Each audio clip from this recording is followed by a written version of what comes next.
ओम नमः शिवाय शिवाय गुरुवे नमः। या देवी सर्वभूतेषु मातृरूपेण संस्थिता नमस्तस्ते नमस्तस्ते नमस्तस्ते नमो नमः।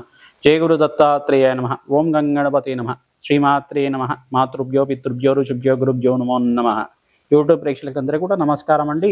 మనమంతా కూడా ప్రస్తుతానికి ఈ యొక్క లగ్నాలు వాడే లక్షణాలంతా కూడా తెలుసుకున్న ఎపిసోడ్లో అంతా కూడా భాగంగా ఈ యొక్క మిథున లగ్న జాతకులకంతా కూడా ఏ రకంగా ఉంటుందో తెలుసుకుందాం। గోచార చక్రవశాత్వం అంతా కూడా షష్టగ్రహ కూటంలో శుక్ర బుధ శనీశ్వర రాహు ఈ యొక్క సూర్య చంద్రుడి యొక్క కలయిక అంతా కూడా మిథున రాశిలో సంభవిస్తుంది కావున ఈ యొక్క బృహస్పతి అంతా కూడా వృషభ రాశిలో సంచారం జరుగుతుంది। మే 15 తర్వాత మిథున రాశిలో సంచారం జరుగుతుంది బృహస్పతి।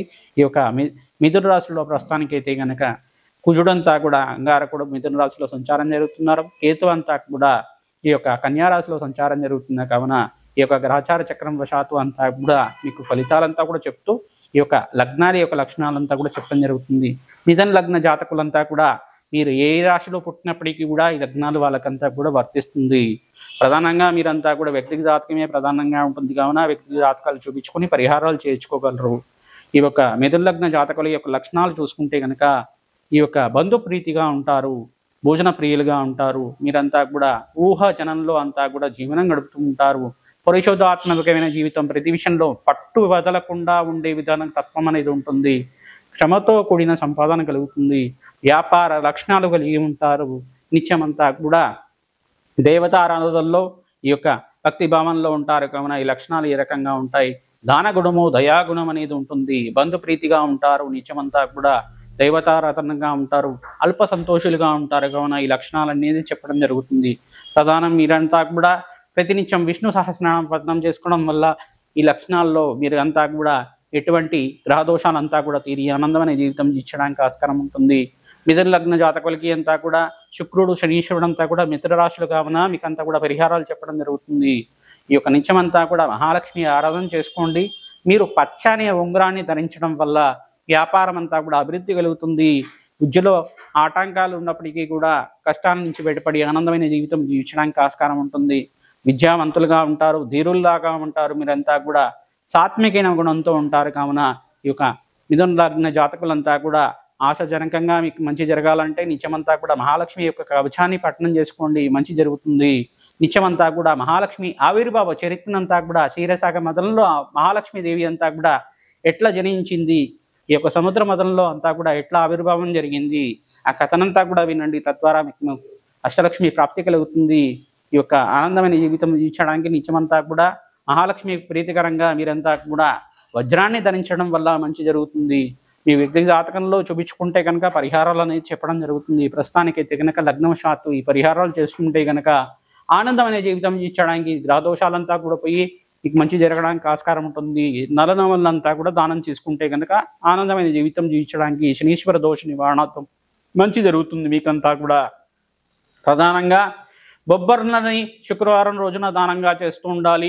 ఈ యొక్క కాలభైరవ దేవాలయంలో మీరంతా కూడా అట్టి పండ్లంతా కూడా వితరణ చేసుకోవడం వల్ల కాలభైరవుడి అనుగ్రహం లభిస్తూ ఉంటుంది। నిత్యమంతా కూడా కాలభైరవుడికంతా కూడా దేవాలయంలో దర్శనం చేసుకోండి।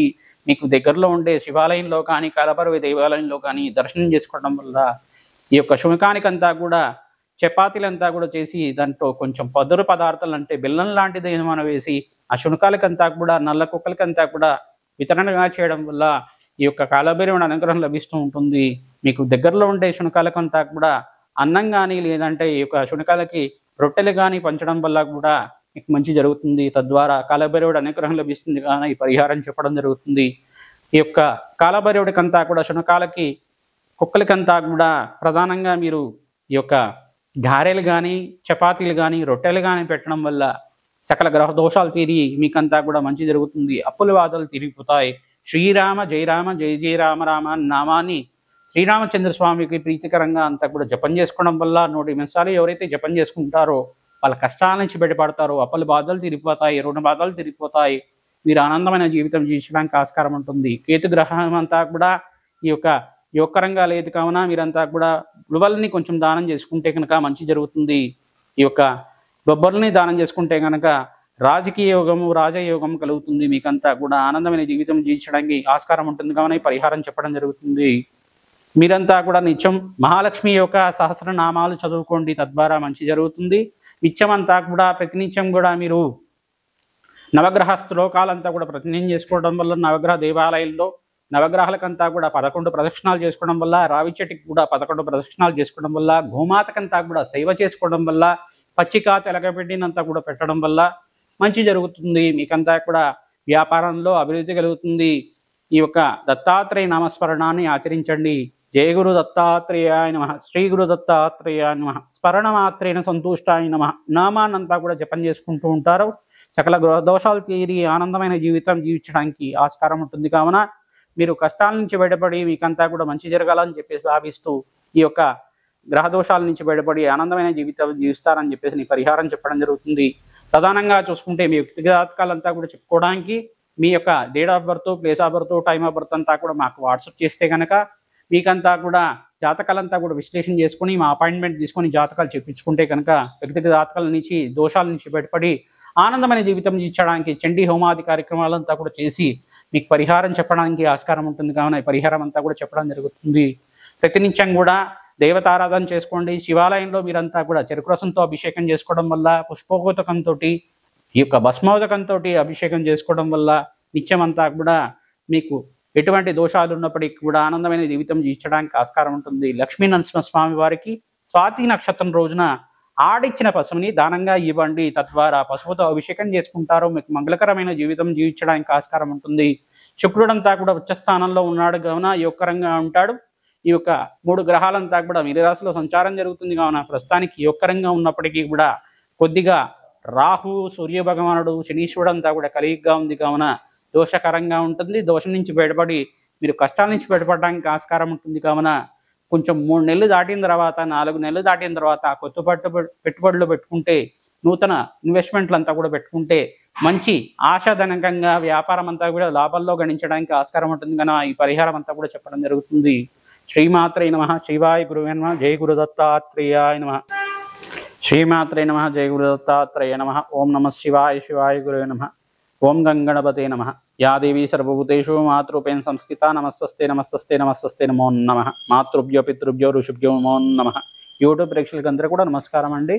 ప్రధానంగా ఈ ఎపిసోడ్లో అంతా కూడా మనం లగ్నాలు, వాటి లక్షణాలు అంతా కూడా తెలుసుకుంటున్నాం. గోచార చక్రవశాత్తు అంతా కూడా మీనరాశిలో శుక్ర, బుధ, శనీశ్వర, రాహు, సూర్య భగవానుడు, తర్వాత చంద్రుడు అంతా కూడా షష్టగ్రహ కూటమిలో మీనరాశిలో అంతా కూడా సంభవిస్తుంది. కావున పాల్గొన మాసంలో మాసంతంలో సంభవిస్తుంది.